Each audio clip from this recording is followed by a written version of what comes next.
င်္ဂလာပါရှင်တင်းရဲ့ချစ်သူဒါမှမဟုတ်ရင်အိမ်အောင်ဖက်ပေါ့နော်အိမ်အောင်ဖက်က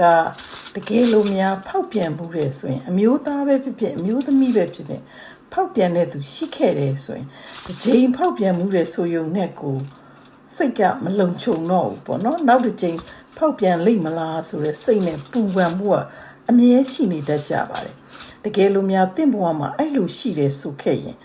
ဒီနည်းလေးကိုသုံးကြည့်ပါလို့ပြောချင်ပါတယ်ဘာတွေလိုလဲဆိုအဓိကလိုအပ်ချက်ကတော့ရေခဲသစ်တာရှိမှဖြစ်မှာပါရေခဲသစ်တာမရှိရင်တော့ဒီနည်းကိုလုပ်လို့မရဘူးလို့ပဲပြောချင်ပါတယ်သူများအိမ်မှာသွားထားမယ်ဆိုရင်လဲ28ရက်ပြည့်အောင်ထားရမှာဆိုတော့အဲ့ဘက်တစ်ဖက်ကလက်ခံမယ်ဆိုရင်တော့လုပ်လို့ရမယ်ပေါ့နော်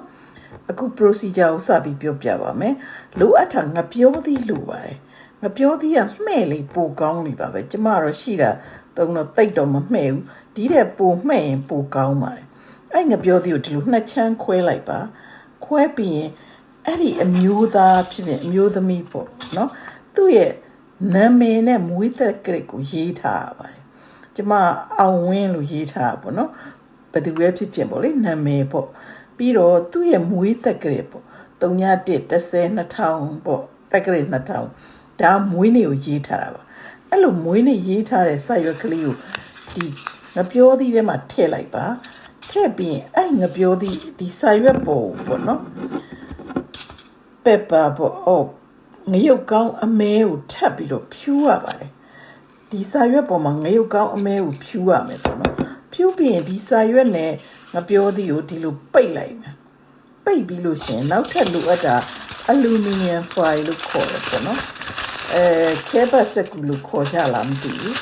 အဲ့ဒီခဲဘတ်စက်ကူနဲ့ဒီလိုငပြောသီးကိုလုံးနေအောင်လို့ထုတ်ရမှာဖြစ်ပါတယ်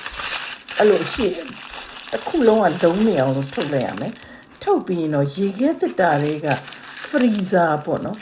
အေးခန်းထဲမှာ29ရက်ထားရမှာဖြစ်ပါတယ်အဲ့29ရက်ထားပြီးပြီဆိုရင်တော့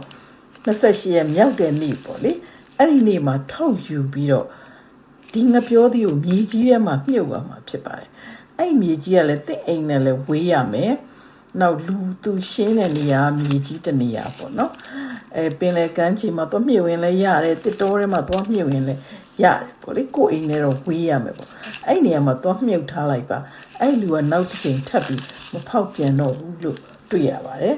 အားလုံးပဲအဆင်ပြေကြပါစေကျေးဇူးတင်ပါတယ်ရှင်